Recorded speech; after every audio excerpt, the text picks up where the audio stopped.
Hello दोस्तों, मेरा नाम सतीश यादव है और आप लोग देख रहे हैं मेरा चैनल आदर्श कोचिंग सेंटर। तो दोस्तों, आप लोगों को आदर्श कोचिंग सेंटर में स्वागत है। आज के इस वीडियो में हम लेकर के आए हैं वर्णिका हिंदी का क्लास, जिसका दूसरा वीडियो है। इस दूसरा वीडियो में हम आप लोगों को बताने वाले हैं, पहले इसका थोड़ा सा रिविजन करा दें और फिर जो आगे इसका हम जो छोड़े हुए हैं, इसमें जो नहीं पढ़ा पाए हैं उसको आज बता देंगे।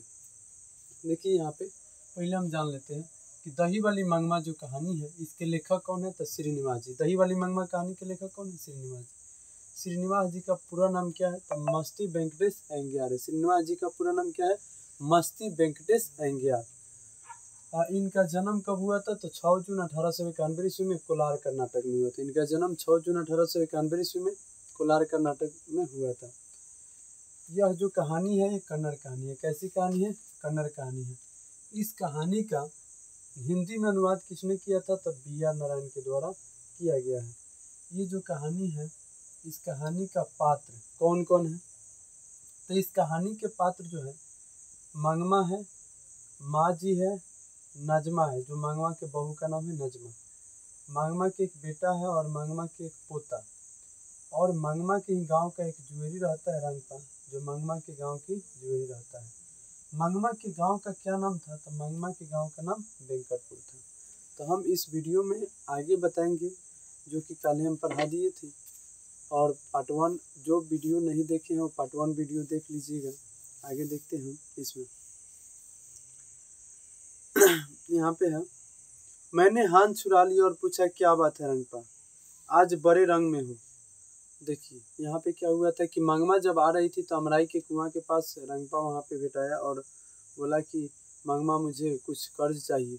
नहीं दे रही थी तो ज़बरदस्ती क्या कर रहा था, उसका हाथ पकड़ लिया था। किसका? मंगमा का। तो मंगमा ने क्या किया कि हाथ छुड़ाया और मंगमा ने रंगपा से बोला कि रंगपा, आज बड़े बड़े रंग में हो, मेरा अच्छापन देखने को तुम मेरे घर वाले हो क्या? अब कोई भी ज़बरदस्ती पकड़ लेगा तो वैसा बात बोलना पड़ेगा। तो यहाँ पे वो बोलती है, कहते हुए उठकर तेजी से चली गई माँ जी। कल उसने पैसे मांगे थे, आज उसने पान मांगा। कल उसने क्या मांगा था? मंगमा से पैसे मांगा था। और आज उसने क्या मांगा है मंगमा से? तो पान मांगा है। जिसने मरवे के तले बैठकर मोर बांधकर गठबंधन करके हाथ थामा, वह तो कभी का चला गया। भरी जवानी में घरवाले ने मुंह मोड़ लिया। कोई और होती तो यह सोचकर खुश हो जाती कि घरवाले ने तो पसंद नहीं किया, पर कोई तो पसंद करने वाला मिला। पर मैंने अपना धर्म नहीं छोड़ा। इस बदमाश ने आकर मेरा हाथ घरवाले से भी ज़्यादा हक से पकड़ लिया था। ये जो मंगमा है, मंगमा के हाथ जबरदस्ती पकड़ लिया था। कौन? रंगपा, जो मंगमा के गांव का जुएरी था। तो ये जो बात बता रही है, किससे बता रही है मंगमा? ये सब माँ जी से बता रही है कि जो मेरे पति थे, मेरा शादी होकर के जिसके साथ आई थी, वो कब का मतलब चला गया, मर गया। लेकिन ये जो है, मेरे घर वाले से भी ज़्यादा हक के साथ मेरा हाथ पकड़ लिया था। मुझे लगा कि, माँ जी बोलती हैं यहाँ पे, मुझे लगा कि बेचारी का जीवन बेकार में ही दुखी होता जा रहा है। इसलिए मैंने कहा, यह सब फजीहत काहे का मंगमा, चुपचाप जो हुआ उस पर मिट्टी डालकर बेटे के साथ रह क्यों नहीं जाती? तो माँ जी इस बात को सुनती है तो माँ जी बोलती है कि काहे ला झगड़ा लड़ कर रही हो मंगमा, तुम एक काम करो, अपने बेटे के साथ इस सब बात पर मिट्टी डाल करके अपने बेटे के साथ चुपचाप रहने लगो। इस पर बोलती है, मंगमा बोलती है, मैं तो रह जाऊंगी माँ जी, पर वह रहने दे तब ना, बेटे से यह सब बता दो। माँ जी बोलती है कि बेटे से यह सब बता दो। तो इस पर मंगमा बोलती है, हाय राम, हो हल्ला करके मेरी बहू तो मुझे जाति से ही बाहर कर देगी। मुझे देर हो रही है माँ जी, चलती हूँ, कल अपने उनसे पूछ कर रखिएगा। कहकर मंगमा चली गई। 1 घंटे बाद फिर आकर बोली, माँ जी आज एक बात हो गई। तो माँ जी बोलती है कि क्या हो गया? देखना, यहाँ पे मंगमा जो मिठाई रखी रहती है अपने पोते के लिए, तो मिठाई कौआ लेके भाग जाता है। वही बात यहाँ पे बोल रही है कि एक बात हो गई। तो माँ जी बोलती है कि क्या? तब मंगमा बोलती है, बच्चे के लिए थोड़ी सी मिठाई लेकर टोकरे में रख ली थी। मंगमा ने पहले ही बताया था कि उसके पोते को उसके पास वह आने नहीं देती है, इसलिए मुझे यह समझ में न आया कि बच्चा कौन सा है। मैंने पूछा किस बच्चे के लिए। देखो पहले झगड़ा हुआ था तो मंगमा बोली थी माँ जी से कि वो बेटे को अपना मतलब मंगमा के जो पोता था उसकी बहू अपने बेटे को मंगमा के पास जाने नहीं देती थी। तो ये सब बातें माँ जी से बताई थी मंगमा। अब ये बोल रही है कि बच्चे के लिए मिठाई लेकर के जा रहे थे, रास्ते में कौआ ने लेकर के चला गया। तो माँ जी पूछती कि कौन सा बच्चा, कैसा बच्चा। तो इस पर वो बोलती है और कौन सा बच्चा माँ जी, मेरा पोता ही तो इस पर बोलती है माँ जी तुम्ही ने तो कहा था वे तुम्हारे पास नहीं आने देती है। तब इस पर बोलती है मंगमा उसकी माँ तो माना करती है पर बच्चा क्या रुक सकता है, आंख बचाकर आ ही जाता है। कभी कभी जरा दूध भी पी जाता है, कभी दही मांग लेता है, थोड़ा सा कुछ मिल जाने पर नाच उठता है, जरा भी शोर मचाता है तो तेरी माँ सुन लेगी कहते ही चुप हो जाता है। तो जो मंगमा है तो कहती है कि माँ तो माना करती है लेकिन फिर भी नज़र बचा करके चोरी चुप के आ जाता है, ठीक है। और अगर ज़्यादा शोर मचाता है तो उस समय मैं बोलती हूँ कि तुम्हारी माँ सुन लेगी, तुम्हें मारने लगेगी, पीटने लगेगी, तो चुप हो जाता है। बच्चों का खेल ही तो असली खेल है माँ जी। उसी के लिए थोड़ी सी मिठाई लेकर रखी थी। वह सुकापुर है ना, उधर से आ रही थी, वहाँ एक आम का पेड़ है ना, उस पर बैठा है कौआ झट से मिठाई की पुड़िया उठा ले गया। आज कैसी अजीब बात हो गई। कहाँ पे मंगमा की मिठाई लेकर के भाग जाता है, तो सुकापुर में पेड़ है, पेड़ पर कौआ बैठा हुआ था और कौआ जब ये मंगमा टोकरी लेकर के जा रही थी तो टोकरी में मिठाई था, उस मिठाई को कौआ लेकर के और भाग जाता है। तो इस बार बोलती है माँ जी कि एक मिठाई की पुड़िया चली गई तो क्या हो गया, फिर से खरीद लो। फिर मंगमा बोलती है यह बात नहीं है माँ जी, कहते हैं कि कौवे से आदमी का स्पर्श नहीं होना चाहिए, इसलिए कहा। अब इस पर माँ जी बोलती है उससे क्या होता है। तो मंगमा फिर बोलती है कहते हैं कि उससे जान का खतरा हो जाता है। मुझे लगा कि मेरे दिन पूरे हो चले, बाद में यह सोचकर खुशी भी हुई कि चलो अच्छा हुआ, यह जन्म किसी को भी नहीं चाहिए, अच्छा है जल्दी से भगवान के चरणों में पहुंच जाऊंगी, जो भी हो आज ही हो। मंगमा ऐसे माँ जी से बोलती है। फिर माँ जी बोलती है तुम भी कैसी पागलपन की बात कर रही हो, पहले तो कौवे को आसानी से मिठाई मिल जाए, ऐसे रहकर लाओ, अगर वह उठा ले जाए तो कहो कि जान का खतरा, यह कौन सी अकल की बात है। माँ जी डांट करके बोलती है मंगमा से जाओ चुपचाप घर जाओ। इस पर मंगमा कहती है तो आपका यह कहना है कि कोई डर नहीं है। इस पर माँ जी बोलती है डर वर कुछ भी नहीं, जितना झगड़ा होता है उम्र बढ़ती है, दोबारा उस बारे में मत सोचो, हंसते हंसते घर जाओ। इस पर मंगमा क्या होती है मंगमा चली गई घर। इस पर माँ जी कहती है मैं उसकी मानसिक स्थिति सोचकर आश्चर्यचकित हुई। बेटा चाहिए, बहू चाहिए, पोता चाहिए, साथ ही वह घर की बड़ी है, यह लालसा छूटी नहीं। जीवन के प्रति एक विचित्र सी ऊब, फिर भी मरने की इच्छा नहीं और अनिच्छा प्रकट करने का मन भी नहीं। हम सोचते हैं ये गांव के लोग हैं, कुछ जानते नहीं, कोई लुकाव छिपाव नहीं, तो भी लोगों की मानसिक स्थिति के पीछे परतों पर पड़ते हैं। बड़े घर में छोटा घड़ा समाया है। मैंने सोचा यह कौन सा कैसा नाटकीय सूत्र है।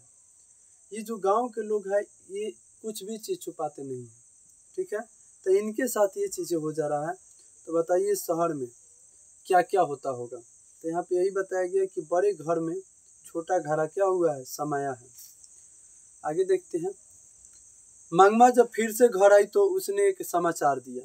मंगमा जो थी फिर दही लेकर के, उस दिन तो घर चली गई, फिर दही लेकर के अगले दिन आई घर माँ जी के, तो एक समाचार दिया। क्या दिया समाचार?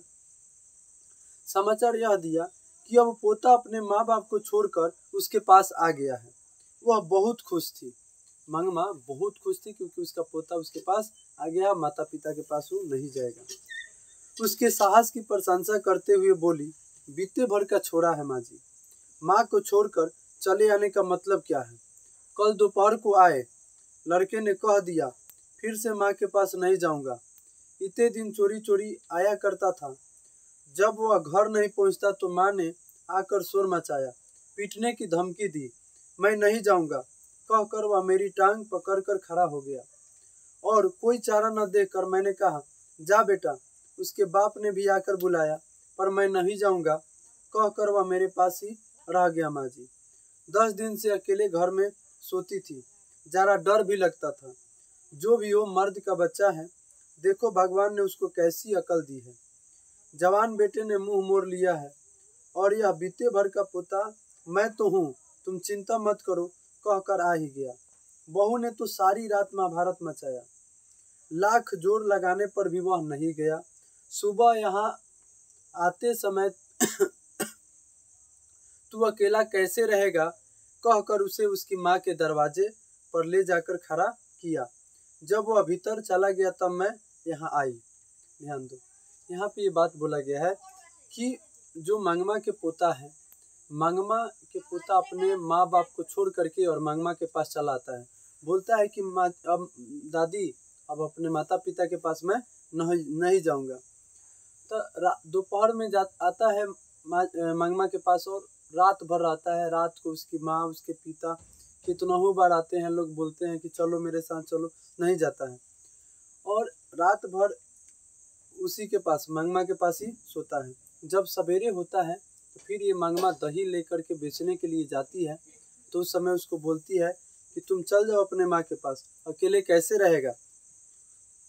अब अगर वह बच्चे को पीटे तो क्या करोगी। इस पर माँ जी पूछती है कि अब अगर वह बच्चे को पीटे तो क्या करोगी। तो इस पर मंगमा बोलती है, अरे माँ जी, क्या उसे इस बात की खुशी नहीं होगी कि बेटा एक बार तो घर आया है, पास रहे तो मारने को मन करता है। देखो माँ जी, जब हम इकट्ठे थे तब मुझे कभी यह नहीं लगा कि मेरी बहू सुंदर है। ये बात बहुत ही रियल बात है कि जब कोई साथ में रहता है तो उसका अहमियत नहीं होता है। जैसे ही वो अलग हट जाता है तो सभी आदमी को उसका अहमियत पता चलता है कि हाँ वो था तो मेरे लिए कितना जरूरी वाला जरूरी था। तब ऐसे ही यहाँ पे बोलती है मंगमा माँ जी से कि जब हम इकट्ठे थे तब मुझे कभी यह नहीं लगा कि मेरी बहू जो है सुंदर है। अब दूर से देखती हूँ तो उसकी भौवें चढ़ी ही रहती है, वैसे बड़ी सुंदर दिखाई देती है। इसलिए तो मेरा बेटा उस पर लट्टू है, वह भी ऐसा ही है। तब यह पता नहीं चलता था कि कब घर आता है और कब खेत पर जाता है। अब मैं घर के दरवाजे पर बैठी यह देखती रहती हूँ, इतनी जल्दी क्यों चला गया, इतनी देर क्यों नहीं आया। माँ जी, उसे भी तो ऐसा ही लगता होगा ना। यदि वह पीटेगी तो कल दही बेचने निकलूंगी तो मेरे साथ ही चला आएगा। 9 महीने पेट में रहकर पीठ सहकर पैदा किए बच्चों को छोड़ देगी। मुझे यह सोचकर आश्चर्य हुआ कि वह कितनी दूर तक सोचती है। मुझे लगा कि कुछ दिनों में उनका झगड़ा निबट जाएगा और सभी सुखी रहेंगे। माँ जी ऐसा सोचती है और होता भी ऐसा ही है। क्या होता है कि अगले दिन जब वो मंगमा दही बेचने के लिए आती है तो पोता भी कहता है कि माँ दादी हम भी चलेंगे तुम्हारे साथ।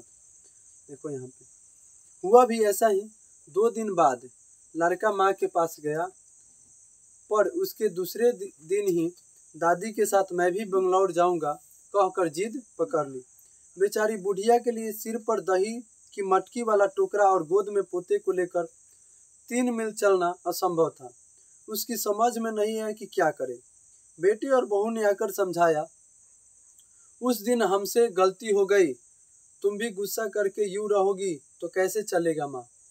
जब पोता जिद करने लगा कि हम भी चलेंगे दही बेचने बेंगलोर, तब क्या होता है कि उसके बहू और बेटा दोनों आते हैं और बोलते हैं कि मुझसे गलती हो गया माँ, क्या तुम भी गुस्सा करोगी तो कैसे चलेगा। गांव के 4 बड़े बूढ़े ने भी उसे समझाया, वह भला क्यों अपना बड़प्पन खोती। मंगमा अपनी इच्छा से फिर खुशी खुशी अपनी बहू के साथ रहने लगी, परंतु पोता तो दादी के पास ही रहने की जिद पकड़े बैठा था। इसलिए एक नया प्रबंध शुरू हुआ। पोता जो था फिर भी किसके साथ रहने का जिद पकड़ लिया, दादी के पास। तो एक नया प्रबंध अब शुरुआत हुआ। देखो शुरू से ही जिस समय शादी हुआ उसका बेटा का मंगमा का, उस समय भी मंगमा ही दही बेचा करती थी और शादी होने के बाद भी मंगमा ही दही बेचा करती थी। लेकिन अब चूँकि पोता जो है दादी के पास हमेशा रहने का जिद करने लगा है, तब मंगमा और उसके बहू ने मिल करके नया शुरुआत किया कि अब मंगमा की बहू बेचने जाएगी दही और मंगमा खुद घर पे रहेगी, खाना बनाएगी और अपने पोते के साथ खुशी से रहेगी। तो यहाँ पे वही चीज़ है, शुरू से ही दूध दही का व्यापार मंगमा के हाथ में था। बहू के आने पर भी मंगमा ने उसे अपने हाथ में ही रखा। जब कोई बहू बनकर आती है तो घर के खाने पकाने की जिम्मेदारी भी उस पर पड़ती है। वास्तव में यह बात यह थी कि दही बेचने पर 4 पैसे हाथ आते थे।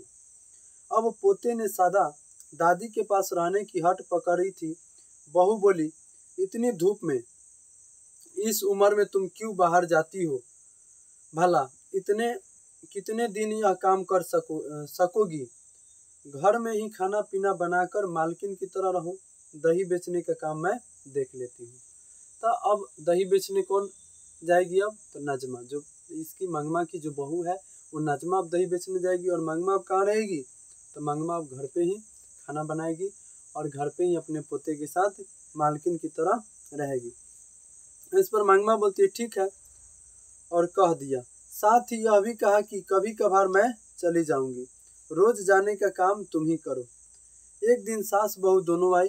एक की गोद में बच्चा था और दूसरे के सिर पर मटकी वाला टोकरा। यही है माँ जी मेरी बहू। बुढ़िया बेचारी अकेले क्यों रहे, सोचकर इसने फिर से मुझे अपने साथ बुला लिया। साथ ही यह भी कहा कि तुम बेकार में धूप में मत घूमो। मैंने भी मान लिया है, आगे से यही दही बेचने आएगी। यह बात बताकर मंगमा ने बहू को हमें दिखा दिया। मैंने सास और बहू से बात करके और स्वयं से काम लेना चाहिए कहकर 2 बातें अकल की समझाकर दोनों को 5 सुपारी देकर भेज दिया। आजकल वह बहू ही दही लाया करती है। अब तो इतना दिन आदमी जो है मंगमा के बारे में सुना, अब सुनेगा उसकी बहू नजमा के बारे में। सास के बारे में इतना सब सुना, अब बहू क्या कहती है यह जानने की उत्सुकता मुझे हुई। इसलिए एक दिन मैंने कहा, अरे नजमा, तू तो बड़ी समझदार है, पर क्या सास को निकाल देना ठीक है? इस पर बोलती है नजमा, सास को निकाल देने को क्या मैं राक्षसी हूँ? माँ जी, सास को जाने का मतलब सब बात उनकी ही रहनी चाहिए। क्या अपने बेटे को मर्द भी नहीं माने तो वह नामर्द नहीं हो जाएगा? यह मेरा घरवाला है, मैं उसकी पत्नी हूँ, भला मैं घर कैसे चलाऊं? यह ठीक है कि उन्होंने जन्म दिया, पाला पोसा, चाहे तो वे ही अपने बेटे पर अपना हक रखे, मैं चुप रहूंगी। पर मैं अपने बेटों को भी नहीं मार सकती तो मैं कहाँ की बहू रही? यही बात सही है कि अपना बेटा को अगर गलती पर डांट नहीं सकती है तो बहू कहाँ की। तो यहाँ पे यही चीज़ें यहाँ पे बोला गया है। बेटा तुम्हारा है, यह जताने को पीटना जरूरी है क्या? माँ जी बोलती है कि बेटा तुम्हारा है, यह जताने को पीटना जरूरी है। तो इस पर बोलती है कि मारना प्यार करना तो चलता है, पर जब मारने पर पूछती कि क्यों मारती है, तब प्यार करने पर क्यों नहीं पूछती? ये भी बात सही है कि मारने पर आदमी पूछता है कि क्यों मार रहा है, लेकिन उसको अगर प्यार कर रहा है, उसको दुलार कर रहा है, उसको अच्छा से खिला पिला रहा है, तो उस समय कोई नहीं कहता है कि हाँ इतना दुलार इतना प्यार क्यों कर रहा है। इसलिए इन सब से कौन माथापेची करे? मेरा बेटा मेरा है, मेरा पति मेरा होना चाहिए। बहू होकर मैं अगर एक बात न कह सकूं, एक थप्पड़ न लगा सकूं, तो मेरा घर चलाना किस काम का? मुझसे मंगमा ने जब अपनी बात सुनाई थी तब लगा था कि उसकी बात सही थी। अब इसने अपनी बात कही तो लगा कि इसकी बात भी सही है। मैंने पूछा तो अब तुम्हें घर में कुछ छूट मिली? तो इस पर नजमा बोलती है, अब पहले से जरा ठीक है, जो भी हो जरा संभल कर चलना ही पड़ता है। अगर झगड़ा करूँ तो मेरी सास पता नहीं किसे सारे पैसे दे डाले। हमारे गांव में रंगपा नाम का एक आदमी है, जब मेरी सास अलग थी तब उसने मेरी सास से कर्ज मांगा, वह देने को तैयार हो गई थी। यह रंगपा से ही पता चला था। तब मैंने बच्चों को सिखाया, तू अपनी दादी के पास चला जा, वह मिठाई देती है, हमारे घर कदम मत रखना। झगड़ा किसी तरह निपटाने को मैंने यह सब किया माँ जी। इस पर माँ जी बोलती है, तो पोता दादी के पास अपने आप नहीं गया? इस पर नजमा बोलती है, बच्चा भी गया, मैंने भेज भी दिया माँ जी। यह सब बताने की बातें थोड़े ही है, आदमी लोग यह सब कहाँ समझते हैं।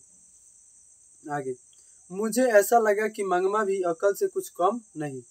उस घर में अब सास और बहू में स्वतंत्रता की होड़ लगी है। उसमें माँ बेटे और पति पत्नी है। माँ बेटे पर से अपना हक नहीं छोड़ना चाहती, बहू पति पर अधिकार जमाना चाहती है। यह सारे संसार का एक हिस्सा है। इसकी हार जीत क्या होगी यह कहा नहीं जा सकता। पानी में खड़े बच्चे का पांव खींचने वाले मगरमच्छ की सी दशा बहू की है। ऊपर से बाह पकड़कर बचाने की सी दशा माँ की है, और बीच में बच्चे की चेष्टा करने वाले को कष्ट होता है। गांव में यह बात दही बेचने वाली मंगमा के घर में है तो शहर में दही लेने वाली मंगमा के घर में भी है। यह नाटक चलता ही रहता है, इस नाटक का कोई अंत नहीं है। तो ये हम लोग का कहानी समाप्त हो गया। और इससे जो क्वेश्चन आंसर है, टोटल क्वेश्चन आंसर हमारे चैनल पर ऑब्जेक्टिव का भी डाल दिया गया है और इसका सब्जेक्टिव का भी डाल दिया गया है। तो आप लोग मेरे चैनल से इसका ऑब्जेक्टिव का पूरा क्वेश्चन आंसर पढ़ लेंगे और नोटबुक में नोट कर लेंगे, और साथ ही साथ सब्जेक्टिव का भी टोटल क्वेश्चन आंसर कर लेंगे।